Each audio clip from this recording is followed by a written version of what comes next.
রাতের পৌরসভার অবস্থা মানে একটা বলও নেই, সরকারি একটা বলও নেই এখানে।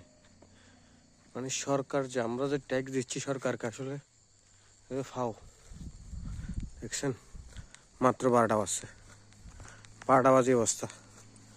মানে সরকার যে টাকাগুলো নিচ্ছে জনগণকে সুরক্ষা দিবে, রাস্তাঘাট ক্লিয়ার থাকবে, কোনো খবর নাই। দেখছেন পরিস্থিতি কী গেছে। মানে এখানে যদি কোনো বিপদ হয়, মানে মানুষের বিপদ আপদ হলে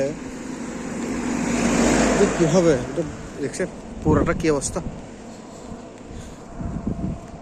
এটা আসলে চিন্তা করার বিষয়, কি অবস্থা সেখানে দেখেন। এটা অলরেডি আরো ভূমি অফিস সামনে থাকার পরও এই অবস্থা। সরকারি কতগুলো প্রতিষ্ঠান আছে, তারপরও মানে পৌরসভার মধ্যে, এটা পৌরসভার মধ্যে হেডকোয়ার্টার ধরতে গেলে মানে রাঙ্গুনিয়ার মূল স্তর, ওখানে বিদ্যুতের অবস্থা।